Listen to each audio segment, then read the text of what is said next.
con mujeres privadas de libertad, con el Ministerio Corazones Conectados. Desde hace 4 años, es maestra y consejera de duelo, brindando ayuda y guía profesional en el área de tanatología y cuidados compasivos por medio de acompañamiento en consejería de duelo a familias y personas particulares. Por favor, recibamos con un fuerte aplauso a Andrea Moraga.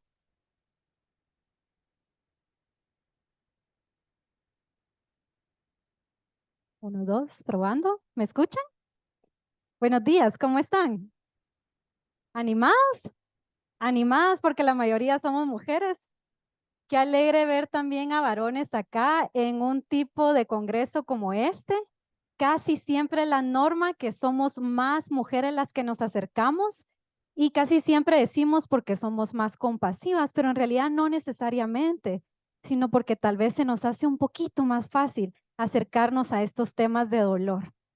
Otra de las cosas que les quiero agradecer antes de iniciar con mi tema es que, como nos hemos dado cuenta en estos días, muchos de los expositores, si no decir la mayoría, hemos compartido una historia personal de vulnerabilidad, ¿verdad? Ayer platicábamos de la importancia de servir desde nuestras debilidades y no desde las partes que son fuertes. David de México nos lo decía. Pero aparte de ser vulnerables, casi siempre cuando animamos a las personas a que sean vulnerables, no pensamos en la importancia que las personas que reciben esa vulnerabilidad sean personas empáticas con ese dolor. Así que gracias a ustedes, porque ustedes han sido un público que ha sido vulnerable y empático con cada una de las historias. Yo he estado sentadita allá y me he ido para atrás cuando estamos en las historias y me ha encantado ver sus miradas, llorando, animando, conectándose con las historias. Así que quiero que antes de empezar se den un fuerte abrazo a ustedes y un fuerte apapacho. Muy bien. Ahora un aplauso por agradecerles porque ustedes también han sido empáticos. Y parte de esa empatía es lo que me lleva a contarles una historia de vida, que es una historia personal. Les cuento que esta es la primera vez. Yo he estado trabajando el tema de tanatología y casi siempre trabajo el duelo. He trabajado también la parte espiritual, de espiritualidad en el cáncer. Pero este tema de los cuidadores primarios, si bien sí lo he enseñado, no lo he tratado en conferencias porque es un tema sumamente personal para mí. Así que qué agrado es para mí pararme aquí y contarlo por primera vez en un público. Así que muchas gracias. La pregunta que yo tengo acá es, ¿quién cuida a los que cuidan? ¿Quién cuida a los que cuidan? ¿Qué creen ustedes? Hacen caritas ahí de no. Nosotros mismos, muy bien, lo vimos con Estuardo, pero en la comunidad, ¿quién cuida a los que están cuidando? A los cuidadores primarios. Acabamos de ver con María del Carmen todo el proceso de las personas que están padeciendo cáncer, pero ¿quién cuida a las personas que están a la par de ellos? Nosotros, de eso vamos a platicar el día de hoy. Ustedes dirán, y esta Andrea se confundió de conferencia, ¿verdad? Porque tiene una su capita ahí de superhéroe. Hoy vamos a hablar de la lección del temor y de la salud mental en los cuidadores primarios. Y antes de iniciar con esto, quiero leerles una frase de uno de los libros que cuando yo estaba, bueno, de hecho sigo siendo cuidadora primaria, pero estaba en mi proceso de entender lo que estaba haciendo, estaba estudiando la maestría, estaba estudiando teología, empecé a estudiar con Wendy tanatología, encontré este libro y esta frase dice lo siguiente: la experiencia de cuidar es un doble golpe. Primero nos convertimos en superhéroes o supermujeres y luego nos volvemos invisibles. Los cuidadores primarios, este es un estigma que es incorrecto. Les decimos que son supermujeres o superhombres, porque ya no solo cuidan de sí mismos, sino que cuidan a otra persona en un padecimiento crónico o en un padecimiento terminal. Y luego esta supermujer o este superhombre desaparece. Ya nadie lo mira. Miramos a la persona enferma y esto no como una queja, porque tenemos que ver también a las personas con padecimientos. Las personas que tienen una enfermedad no son solo su enfermedad, son personas. Pero es muy raro que veamos a la persona que está a la par de ellos. Entonces, quisiera empezar desmontando estos dos mitos. Uno, no somos superhéroes ni supermujeres. Y dos, no tenemos que ser invisibles.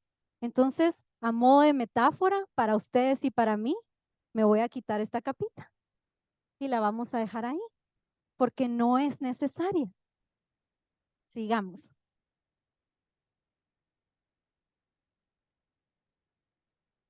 Voy a contar un poquito de mi historia. Ella es mi mamá, mi mami. Su nombre es Jenny y ahorita que vi la foto hasta se me estrujó el corazón. En el año 2019, mi mamá fue diagnosticada con cáncer de mama en estadio 4.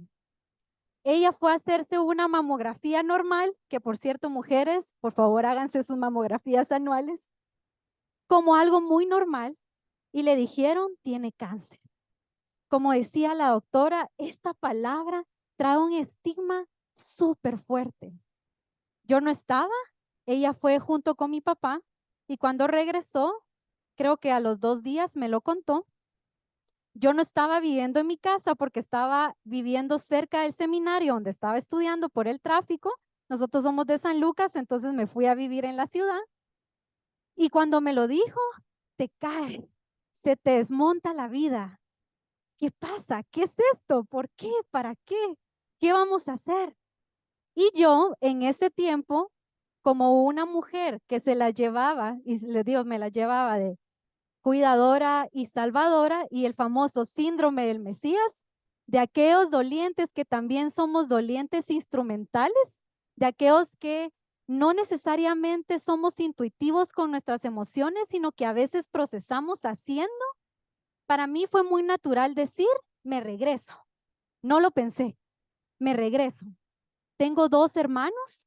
Uno estaba en ese momento estudiando medicina, entonces ya se imaginarán también su dinámica fuera también en el interior, mi hermano mayor viviendo en los Estados Unidos, mi papi trabaja de visitador médico, así que él también viaja y realmente todos teníamos una vida muy activa. Entonces para mí fue muy lógico decir, yo me regreso, puedo seguir haciendo todo lo que estoy haciendo y cuidando de mi mamá. Y así fue como yo me convertí en cuidadora primaria, sin saberlo, sin que nadie me haya dado el título de cuidadora. Yo me lo adjudiqué porque era necesario, porque era lo lógico. Entonces, a lo largo de la presentación, yo les voy a estar contando extractos de las cosas que yo como cuidadora primaria he ido aprendiendo, equivocándome, pero también cómo he aprendido de esto acompañando a otras personas y haciendo investigaciones de cómo son los cuidadores primarios, sobre todo en un contexto latinoamericano.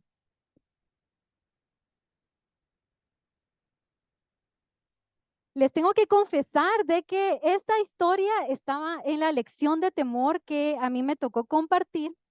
Y cuando yo leí acerca de Michael y Charles Landon, me sentí muy millennial porque no sabía quiénes eran. Lo siento, para los que sí saben. Tuve que googlearlo y ponerme a investigar y espero que haya dado con la fotografía correcta.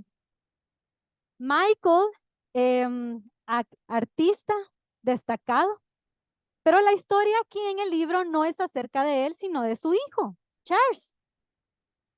Charles dice que cuando su padre murió, miren qué importante, su muerte fue el acontecimiento más importante de mi vida.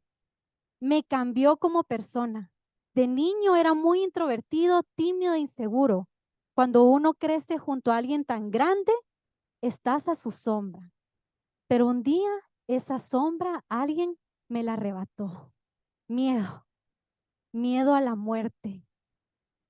Cuando eres cuidador primario, no solo tienes miedo a lo desconocido porque no sabes qué estás haciendo, Eres un cuidador primario informal, pero no porque no haga las cosas con formalidad, sino porque no has recibido capacitación para ello.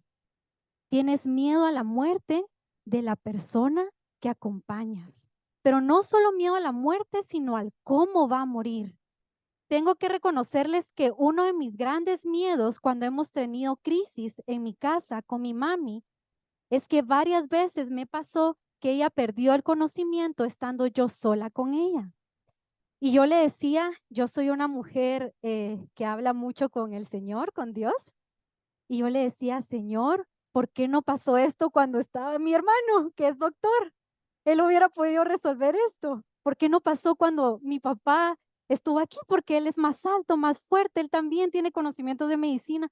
O mi hermano mayor, ¿por qué yo estoy aquí? Y cuando leí esto, me identifiqué. Temor a la muerte de una persona cercana. Pero miremos qué más dice Charles. Entonces él murió y yo me enfrenté a la muerte. Comprendí que nunca sabemos cuándo vamos a morir y que es en esta percepción hay que aceptar los desafíos. Empecé a sentirme más cómodo en mi piel. Ya no tenía miedo a mí mismo de quién soy ni quién podría ser. Empecé a correr riesgos y a hacer cosas. No es que decidiera saltar de un avión ni nada por el estilo, sino que me fui a estudiar a Inglaterra. Recordemos que él dijo que era sumamente introvertido. Este fue un gran paso para mí, pues tuve que dejar atrás la comodidad y la seguridad de mi hogar. He aprendido a lanzarme a la palestra y ver qué pasa. Fue un avance para mí. Creo firmemente que de algún modo el dolor y el temor se traduce en crecimiento y lo hemos visto con todas las historias que nos han comentado. Ahora, ¿qué es un cuidador primario informal? Porque lo hemos escuchado, seguramente lo hemos visto o seguramente lo hemos sido. ¿Alguno de ustedes ha sido cuidador primario? Solo levánteme la mano. ¿Ok?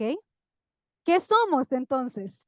Es la persona que asume la responsabilidad total de un paciente, ayudándola a realizar todas las actividades que no puede llevar a cabo. Generalmente siendo un miembro de la red social inmediata, aquel que no recibe ayuda económica ni capacitación previa para la atención del paciente, como decimos al buen chapín, de somplón, ¿verdad? Nos tocó aprender. Quien se convierte en parte del equipo terapéutico, es decir, que aquí en el equipo terapéutico no únicamente están los doctores, el personal de salud, los hospitales, a los lugares en los que vamos, sino también las redes de apoyo que son las familias. Y actúa de forma solidaria con el que sufre, ajustando su rol dentro de la familia para cumplir dicha función. Ajustando. Creo que esa es una palabra importante para los cuidadores que están acá. O si ustedes conocen a algún cuidador. Es un ajuste de vida. Nos desequilibra el status quo. De repente estamos bien y de repente tenemos que empezar inclusive a hacer gastos económicos. En mi caso, puedo reconocer que yo no pude hacer esos gastos económicos como estudiante, pero sí mis hermanos, por ejemplo, ellos se convirtieron en cuidadores en esa área, en áreas médicas, en áreas espirituales. Al final cumplimos un rol con el paciente o con la persona que acompañamos. Ahora, ¿cómo es este cuidado en Latinoamérica? Porque creo que es importante contextualizar esta realidad. Hay un artículo que si lo pueden buscar, se lo recomiendo. Cultura, cuidadores primarios, salud, influencia de la cultura familiar. Este artículo hace un estudio de distintas culturas y ve cómo las culturas reaccionan a los cuidados de una persona enferma. Dentro de estos resultados se encontraron que la cultura asiática y la latina casi siempre son las personas que se convierten en cuidadores primarios y son las familias los que cuidan. Posiblemente en otros lados también pasa, pero en las comunidades anglosajonas o norteamericanas casi siempre se recurre rápidamente a ayuda profesional. Hospice, como lo ha contado Wendy, enfermeras, hospitales. ¿Por qué no pasa eso en nuestra cultura? No es que sea bueno o malo, sino porque es diferente en nuestra cultura. Entonces veamos qué dice una de las personas encuestadas que es de Latinoamérica. Quiero decir, dice la persona, eso, el hospice, realmente es un tabú para nosotros. Se siente así, por lo que ni siquiera se nos ocurre pensar en buscar ayuda. Cuidadores primarios que están acá, ¿alguna vez a ustedes se les ocurrió? Voy a investigar los hospices que hay en Guatemala. Nunca se nos ocurre eso. Y segundo, todavía no tenemos acceso a estos lugares. Por eso por eso es tan importante la casa de cuidados compasivos. Es un tabú para nosotros si te sientes así, culpable, por lo que ni siquiera se te ocurre pensar en buscar ayuda. Es solo que eres tan cercano a tu familia y el entorno que cuidas el uno al otro independientemente de las circunstancias. No estamos acostumbrados a que haya alguien que llegue a nuestra casa a cuidar, porque algo muy lindo de la cultura latinoamericana es que nos cuidamos entre nosotros. Entonces, hubiera sido sumamente raro, y lo hemos platicado con mi mami, que yo le dijera a ella, te vamos a contratar una enfermera. ¿Para qué? Me hubiera dicho, si no es necesario. Como latinoamericanos también estamos acostumbrados a que somos cercanos, es decir, que en nuestras crisis, donde posiblemente hay un enfermero o alguien, no queremos que nos vean. Cuando estamos en una crisis de salud, cuando posiblemente la persona que está padeciendo la enfermedad terminal se hizo popis o diarrea, nos da vergüenza. Eso no es natural en nuestra cultura. Por eso es que casi siempre el cuidador primario es alguien cercano a la persona enferma. Inclusive es una de las personas más cercanas para que la persona con el padecimiento se sienta bien. Uy, me voy muy lejos. No vamos a ver estadísticas porque yo sé que este congreso no es para eso, pero sí quiero enseñarles algo importante. Esto es de parte de la INE, el Instituto Nacional de Estadística, y en el año 2020 hicieron tasas de mortalidad por país. Encontraron que enfermedades crónicas, cáncer, diabetes y enfermedades cardiovasculares son las enfermedades más mortales en nuestro país. La causa de mortalidad en adultos mayores de 40 años son estas. Y no quiero que veamos las enfermedades, sino que quiero que veamos los números al final. Imagínense, esto es 2021, ya llevamos 2 años más, ¿verdad? 76,758 en total, por diabetes, hipertensión, tuberculosis, parásitos, COVID y varios. Y vemos aquí cantidades y cantidades y cantidades. Estas son cantidades de personas que han padecido una enfermedad, pero no hay estadísticas en Guatemala ni en Latinoamérica que nos muestren cuántos cuidadores primarios estuvieron detrás de todas estas personas. Imaginémonos que fue una sola persona por cada una de las personas. Tenemos solo en Guatemala para el año 2021 76,000, no estoy leyendo mal, ¿verdad? 758 cuidadores primarios. Entonces, otra vez la pregunta, ¿quién cuida a los que están cuidando? No es una cantidad pequeña, es una cantidad muy grande y que posiblemente en los últimos años ha crecido.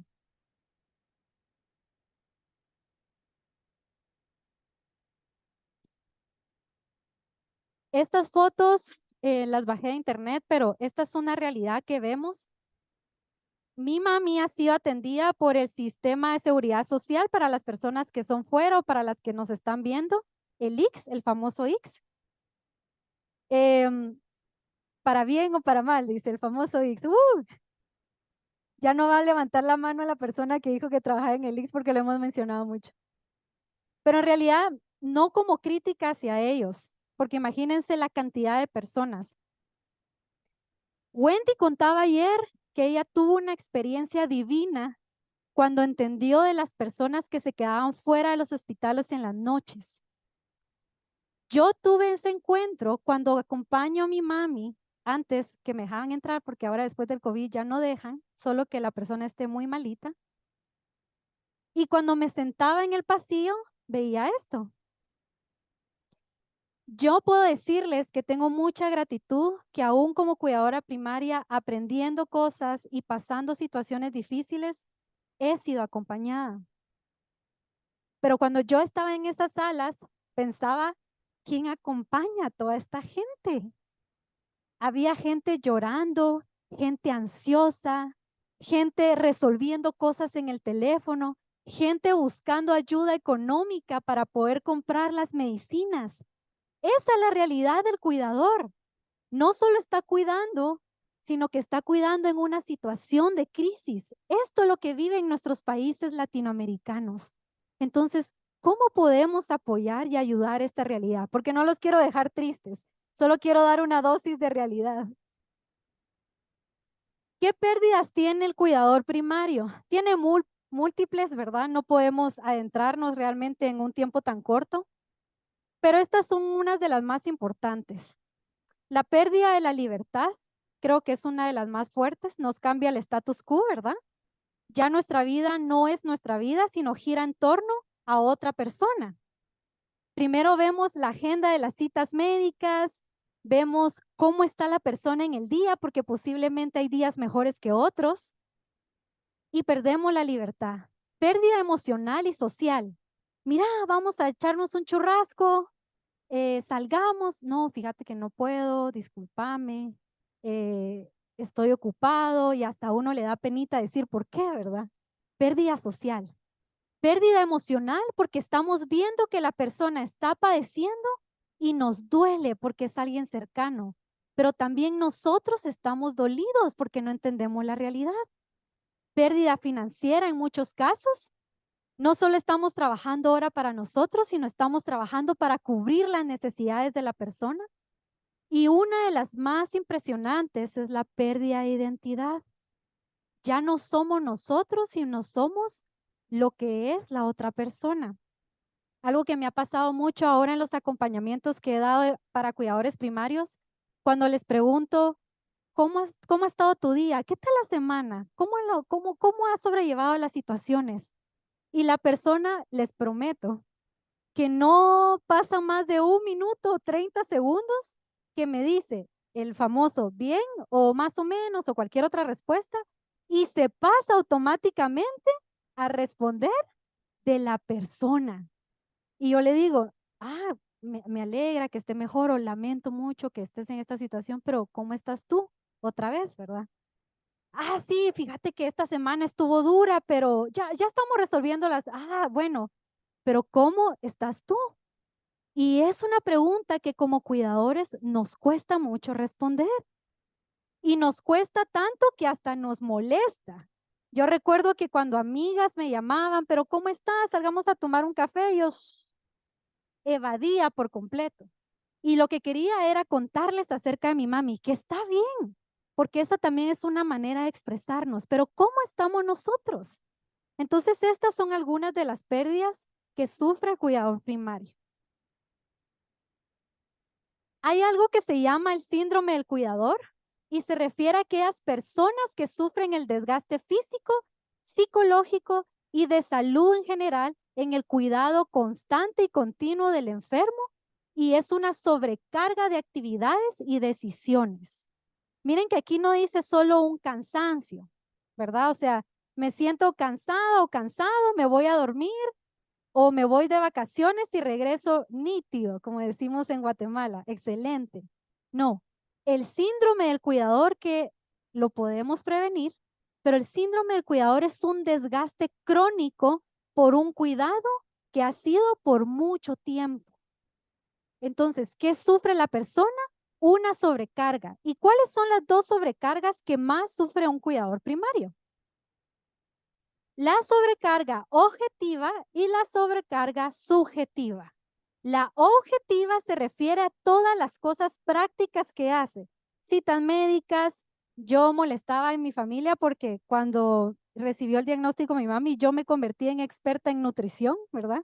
nos convertimos en expertos emocionales, somos pastores, somos capellanes, somos lo que la persona necesita que seamos.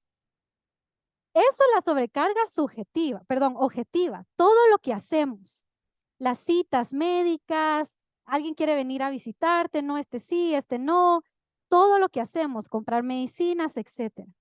Pero la sobrecarga subjetiva es aquello que nosotros percibimos de la pérdida. ¿Cómo nos sentimos nosotros con estar cuidando a alguien? Esos miedos que están dentro de nuestra cabeza cuando nos vamos a dormir y no sabemos si la persona va a despertar o no sabemos si la persona le va a pasar algo. Si no sabemos qué va a pasar con nosotros después de esa pérdida.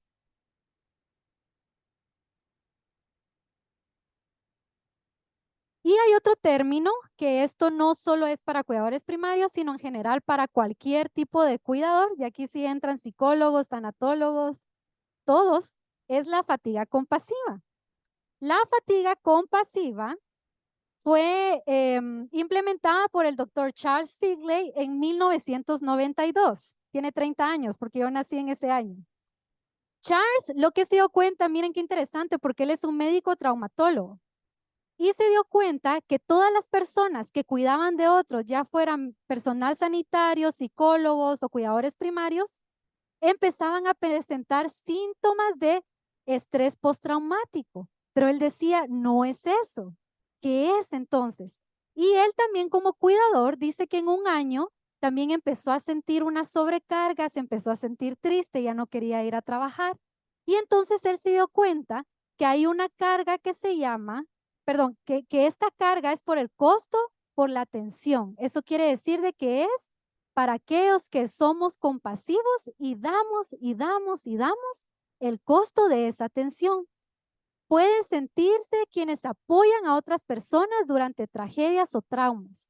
A veces la fatiga por compasión también se denomina estrés traumático secundario. Esto no es lo que les decía del otro síndrome que obviamente es tratado por psicólogos. Este estrés traumático secundario, ya que sus síntomas se desarrollan por la exposición al trauma, el factor estresante o el sufrimiento de otra persona en lugar del propio. No solo es que nosotros sufrimos, sino que nosotros sentimos el dolor de la persona. Como cuando una mujer está embarazada, ayer yo platicaba con los doctores mexicanos y yo le decía a él, ¿cuáles han sido tus antojos? Porque a veces los hombres son los que sienten los antojos, ¿verdad? Pero ella es la que está embarazada. Algo parecido pasa con el cuidador primario. Él es el que sufre el dolor, la persona que padece la enfermedad, pero el cuidador primario siente el dolor como una fatiga compasiva. Ahora, ¿qué hacemos con esto? ¿Cómo podemos ayudarnos o ayudar a otros? ¿Qué síntomas? Agotamiento físico, mental, emocional, espiritual. Aquí, como les decía, no es cansancio, no es aquello que nos vamos a dormir y al otro día nos sentimos renovados. Es un agotamiento que por más que durmamos, no se va.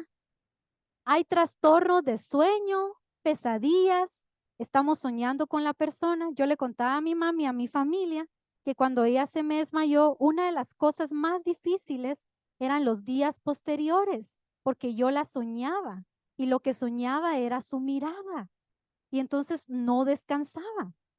Y algunas personas sufren de flashback, es decir, que regresan a la realidad. Que por cierto, si algún cuidador primario acá ha tenido esto, por favor, busquen ayuda profesional de psicólogos y psiquiatras, pero sobre todo de gente que esté capacitada también para entender qué es la fatiga compasiva. Estamos irritados. Alguien nos dice algo o alguien nos quiere ayudar y reaccionamos mal, ¿verdad? Altos niveles de ansiedad, sentimos aquí en el pecho todo. Sensación de estar solo en el acompañamiento. Yo les he contado de mi familia y lo voy a mencionar más adelante, pero realmente yo no estaba sola. Pero así se sentía, como que nadie me miraba. Mentalidad de ellos versus yo. Yo soy el cuidador, ¿verdad? Yo soy el que está sufriendo. Y esto no era de forma egoísta, no lo vemos de forma egoísta, sino que Es una reacción que tenemos al asumir el cuidado. Y muchas veces empiezan a haber abusos de sustancias o adicciones como una manera, como les decía, los dolientes que no son intuitivos, son instrumentales, alguna manera de sacar el dolor mal hecho, ¿verdad? Pero de alguna forma. Ahora sí, ¿cómo podemos ayudar a los cuidadores? Voy a pasar esto y después regreso. Lo primero que les pregunto a las personas que son cuidadores, que acompaño y que yo me he preguntado es ¿por qué cuidamos? ¿Por qué cuidan? ¿Desde dónde cuidan? ¿Cuidan por culpa? ¿Cuidan por obligación? Porque nadie más está, entonces toca, decimos, ¿verdad? No es una crítica para ustedes, solo es que pensemos por qué cuidamos. ¿Cuál es la razón de por qué estamos ahí? Muchas veces no sabemos porque fue tan rápido que pasó todo que cuando alguien nos pregunta realmente tenemos que ver para atrás y decir, ¿por qué cuidamos? ¿De dónde surge esto? Yo creo que yo cuido por amor. Desde ahí nació mi sentimiento de cuidar a mi mami. Pero aún cuando nace el amor no quiere decir que no sea difícil. Pero posiblemente haya alguien que diga, yo estoy cuidando por culpa, porque es un padre, una madre, un esposo, una esposa que tal vez antes no pude cuidar y ahora sí puedo. Yo cuido porque nadie más cuida. Cuando son muchos hermanos, he escuchado eso varias veces en los acompañamientos, que solo es uno y no están los demás. Entonces yo cuido porque nadie más lo hace. Otra vez, yo soy el superhéroe porque nadie más lo hace. Lo segundo, y es bien importante esto, sobre todo cuando estamos cuidando a algún familiar que es mayor. El cambio de roles, esto nos lo contó Ken cuando nos estaba comentando la historia con su mamá, ¿se acuerdan? Que él dijo, yo soy ahora el padre y ella la hija. Esto se llama maduración filial y quiere decir de que sí hay un cambio de rol posiblemente, pero no por eso significa que yo, por ejemplo, me convierta en mamá de mi mamá. Simplemente es que hay cosas que yo tengo que hacer por ella como hija mayor, como hija adulta, y ella como una persona que está padeciendo o como una persona envejece o en una enfermedad terminal, pero esto no quiere decir que los roles cambien por completo. Yo sigo siendo hija, nunca voy a ser madre de mi mamá, nunca. El esposo o la esposa que cuida a su esposo empieza a tener actitudes como de madre por cuidarlo, pero nunca va a ser mamá de su esposo. Simplemente es un cambio, es una maduración filial, pero no por eso significa que tenemos que asumirlo. Y miren qué importante, porque si yo entiendo que yo soy hija de mi mamá, no soy su mamá, mi trato y mi cuidado hacia ella siempre va a ser desde esa perspectiva de respeto. Pero cuando yo cambio ese rol por completo, yo me convierto en madre, como decimos acá, hasta me puedo, y seguramente lo hizo, perdona mami si me estás viendo, me puse mandona, porque tenía que hacer lo que yo dijera, porque yo era la cuidadora, yo sabía que era lo que ella tenía que hacer. No, aunque cambiemos de roles, tenemos que dejar que la persona, sea autónoma, sea la persona que decida cómo quiere llevar su proceso de salud. Tú acompañas, pero tú no decides. Hay circunstancias en donde ya uno tiene que decidir, pero hay que darle el espacio a la persona. Miren qué lindo esta frase que dice eh, uno de los doctores que he leído, John Giles, dice, el don de la dignidad. Aprendí que uno de los regalos más grandes que podía dar a mis seres queridos en sus últimos años es el regalo de la dignidad. A pesar de la relajación del cuerpo y la mente, cada una es una persona con historia, valores y necesidades. La persona que cuidamos no solo es su enfermedad, la persona que tiene cáncer no solo es el cáncer, sigue siendo persona con historia, con valores y con necesidades. Tenemos que brindarles tanta dignidad como pudiera en sus vidas y mientras nos preparamos para sus muertes, el mayor privilegio que tenemos en esta vida es de cuidar con amor a aquellos que alguna vez cuidaron de nosotros. Evaluación de roles, como les decía, pero aquí no lo del cambio de roles de maduración filial, sino evaluación de roles en mi hogar, en mi círculo cercano, en el círculo primario, diríamos, porque no necesariamente es familia. Yo he conocido cuidadores primarios que son vecinos. De hecho, hasta conocí cuidadores primarios que no están en el país y yo decía, esto no es posible, o sea, no son cuidadores primarios, pero sí, hispanos que viviendo en Europa, en Estados Unidos, están con el auricular conectado aún en el cambio de horario porque ellos son los que toman las decisiones, los conectan al Zoom con el médico, ellos mandan el dinero, son cuidadores primarios también. Pero, ¿cómo evaluamos el entorno que está alrededor? Yo siempre he pensado, ¿por qué el cuidador primario sufre esa carga de fatiga compasiva o el síndrome del cuidador? Tiene que ver con la persona definitivamente, que no soltamos el control, pero también tiene que ver con el entorno, tiene que ver con una comunicación afectiva y abierta. ¿No se imaginan la comunicación hermosa y difícil que puede suscitarse de estas crisis? Sentarse a la mesa o en un sillón y hablar todos cómo se sienten por el padecimiento. ¿Alguna vez lo han hecho? Da miedo. Y nosotros, no sé en las demás culturas, pero los guatemaltecos somos algo apenados. Me da pena, decimos, ¿verdad? Pero una conversación abierta, no honesta sin lastimar, perdón, con ánimos de lastimar, sino una conversación honesta, de entender, yo no soy tanatóloga únicamente en mi casa, yo soy hija. Mi hermano no es solo doctor en casa, es hijo. Mi hermano mayor lejos también sufre porque está lejos. Mi papá sufre porque es el amor de su vida. Mi mamá sufre porque duele de ella y duele de nosotros. Todos tienen dolores, pero no nos escuchamos. Entonces hay que hacer una evaluación. Y lo segundo es, ¿qué cosa de nosotros como cuidador primario tenemos que hacer nosotros que nadie más puede hacer? ¿Y qué cosas sí podemos compartir la carga con otros? Yo lavo, yo plancho, yo cocino, yo llevo, yo regreso, todo yo. No, hay cosas que son secundarias. ¿Qué cosas como cuidador primario son las más importantes para ustedes? A eso es lo que le tenemos que poner atención. Y lo último, voy a pasarme las frases. La dejo para que la lean y pasamos. Ala, dice, ahorita regreso. Ya escuché ahí el ala. Él es un filósofo, también hizo muchos poemas romanos, Marco Valerio Marcial. La vida no es solo estar vivo, sino estar bien. Las redes de apoyo, las famosas redes de apoyo. Ayer vimos todo lo comunitario, ¿verdad? Nos animamos de pensar de que existe comunidad. Latinoamericanos, esto es algo que tal vez es más natural. Hay un filósofo surcoreano que se llama, espero mencionar bien su nombre, Byung-Chul Han.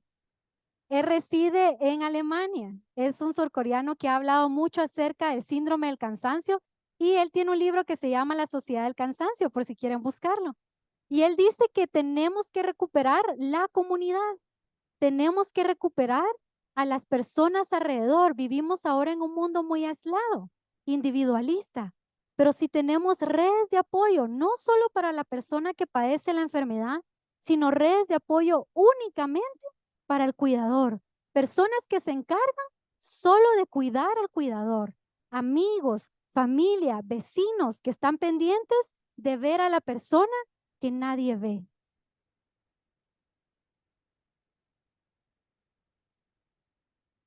Esta es mi familia. Ahí como ven, hay un poquito de años de diferencia en la foto de abajo del 2019 y en la foto de arriba del año pasado. Quería ponérsela solo para ilustrarle la historia también de cómo llegué a la tanatología antes de pasar a esto y aprovechando que acabo de ver a Wendy ahí. La presión, estudiando consejería y teología, en un pasillo de hospital, mi mamá con uno de estos turbantes, se nos acerca una señora muy sonriente y le dice a mi mami, qué lindo su turbante. Y mi mami también como una persona, imagínense, dos extrovertidas. Yo soy introvertida, por cierto. En medio, gracias, le dice, lo compré en no sé dónde y empiezan a platicar las dos. Por cierto, yo tengo una asociación y regalo pelucas para las mujeres que padecen de cáncer. Ay, gracias, yo ya tengo, pero tengo amigas que no tienen. Subimos a la oficina y resulta que ahí me entero de que una tanatóloga, también teóloga, tiene una asociación y ahí es como conozco a Wendy. En un pasillo de hospital, yo le digo que ese fue un encuentro divino. Ese encuentro nos cambió la vida, a mí sobre todo. Lo último, pero no menos importante, autocuidado. ¿Cómo nos cuidamos nosotros mismos? Nos platicaba Estuardo y nos decía, la respuesta está en nosotros, ¿verdad? En nuestro duelo. Después de ti, ¿quién? Yo. ¿Cómo nos cuidamos? Algo que he visto en los acompañamientos es que es más fácil ser compasivos con otros que con nosotros mismos.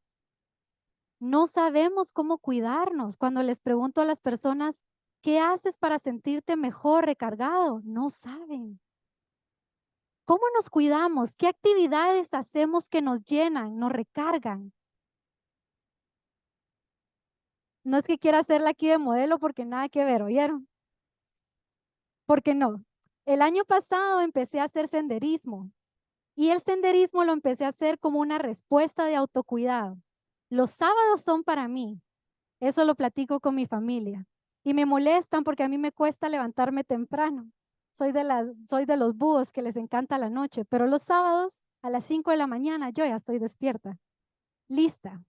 El senderismo a mí me ha ayudado como un método de autocuidado. Cada 15 días me voy a una montaña diferente, a un volcán diferente, a caminar. Me voy con mi perrito Kaiser. Vamos a hacer ejercicio y es un tiempo para mí, para desconectarme. Yo no estoy, el teléfono no está. Hay más personas cuidando. La persona va a estar bien sin mí. No me necesita todo el tiempo.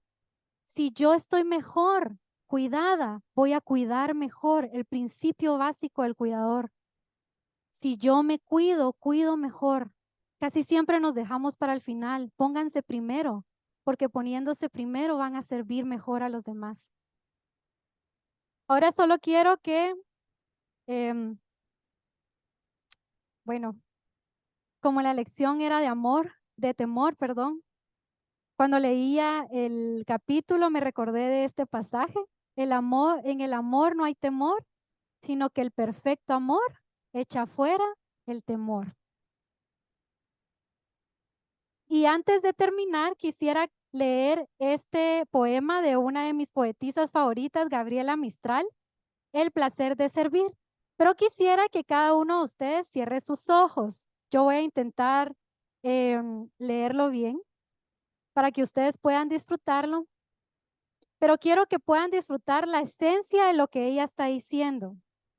El servir y el ser cuidador a otros es un privilegio cuando lo hacemos bien. Amar y estar a la par de alguien que amamos es uno de los mayores privilegios y enseñanzas de la vida. Entonces, ¿qué dice Gabriela? Toda naturaleza es un anhelo de servicio. Sirve la nube, sirve el viento, sirve el surco. Donde hay un árbol que plantar, plántalo tú. Donde haya un error que enmendar, enmiéndalo tú. Donde hay un esfuerzo que todos esquivan, acéptalo tú. Sé el que aparta la piedra del camino, el odio entre los corazones y las dificultades del problema.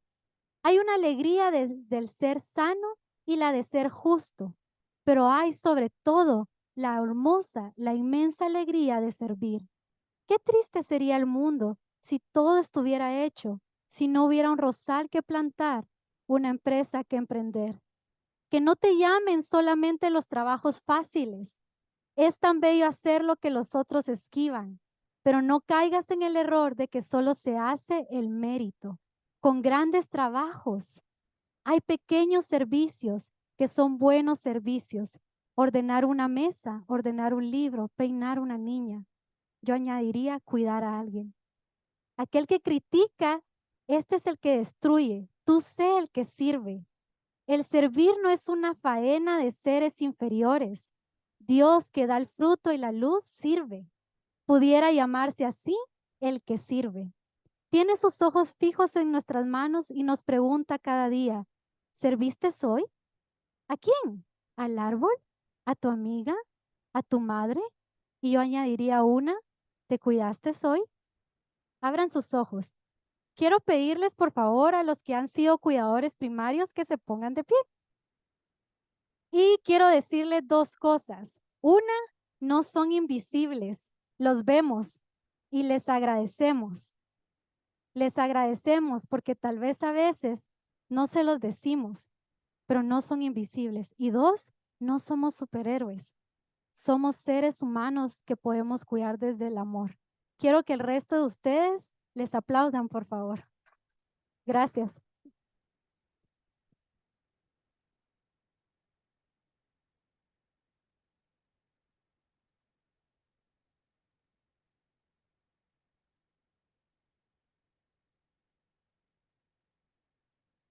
Gracias, Andrea. Quiero contarles algo que ella, pues, tal vez no sabe. Cuando yo me encontré con ellas en ese pasillo, fue en el Hospital La Paz, zona 14, ahí tenemos nuestras oficinas centrales a la par del edificio. Estábamos pasando una época de fe. Esa es la. Mi hija María René, la más grande, ella dice que fue el mes del pan con frijol. Y es que fíjense que yo me dispuse que la tanatología tenía que escucharse en Guatemala, sí o sí, y que no iba a descansar hasta que eso pasara. Y entonces empecé a decir que iba a dar pláticas, conferencias pequeñas, solo teníamos espacio para 10 personas en nuestra sala de conferencias, y invitaba en redes sociales a Edmundo y Medio Mundo. Y Edmundo y Medio Mundo decían, sí voy a llegar. Y entonces todas las mañanas durante un mes salíamos con mi hija muy temprano a San Martín a comprar pan con frijol, de esos panes deliciosísimos que tienen de pan con frijol. Y ese mes llegaron 2 personas de todos los que decimos, sí, yo quiero oír de la tanatología. Llegaron 2 personas. Emi Cifuentes, que ha de estar por acá con su equipo, que la amo, la amo. Y Andrea, que en el pasillo, yo le dije, mira, visítenme. Nunca pensé. Mi hija me decía, mamá, deja de comprar pan con frijol, pues. Porque todos los días a mí 10 personas en la mañana me decían que sí iban a llegar y 10 personas en la tarde me decían que iban a llegar y yo compraba 20 panes con frijol.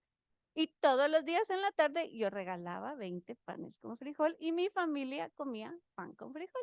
Entonces, entonces mi hija María René, cada vez que le digo, tengo una idea, ay no, pan con frijol, dice, no. Pero cuando llegó, o sea, yo me fui a la cafetería, yo andaba hablando con todas las enfermeras, contándoles que yo estaba arriba. Y cuando subí, María René estaba así blanca, impresionada. Y le digo, ¿qué te pasó? Llegaron 2. ¿Quiénes? No sé. Y cuando entré era ella. Soy muy mala con los nombres, perdón, esta cosa es lo más fabuloso que ha existido en la vida. Soy muy mala, y a todos les ando viendo el gafete para saludarlos. Soy muy mala con los nombres, olvidé el nombre de Andrea. Y siempre decía, qué patoja que llegó, es que qué patoja tan chispuda. Y con su mamá, hasta que un día, en un diplomado, pero siempre pensaba mucho en ella, y se presentó y dijo, yo quiero agradecer porque soy Andrea y yo conocí a Wendy en el hospital. Al fin la vi otra vez. Pensé que nunca más la iba a ver. Andrea, sos una gran bendición. Es un honor como teóloga poder compartir el escenario con otra teóloga. es un honor saber que la teología se está involucrando, que eres también esta generación nueva que está moviendo el duelo, el acompañamiento, que es sensible a eso desde nuestra posición de teólogas, que es muy difícil. No hay nada más teológico que la muerte. Aún así, es difícil escucharlo desde el púlpito. Así es que muchísimas gracias, Andrea. Gracias y mereces todo.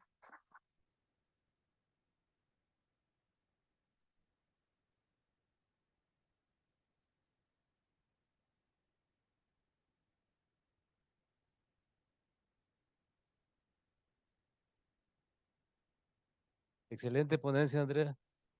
Yo tengo una convicción a lo largo de todo mi periodo trabajando como, pues también cuidador, no primario necesariamente. Y hay una frase que siempre difundo: el cuidador se acaba primero que el cuidado. He sabido de cuidadores que se suicidan, cuidadores primarios que se suicidan, y tenemos que tener esto mucho, muy en mente para decidirnos a tomar una responsabilidad de ese tamaño. Que bien, bien. Bueno, también tengo una mala noticia. Debido a su falta de precisión para la conducción de un evento de esta naturaleza, tuvimos que dar de baja a Claudia Regina.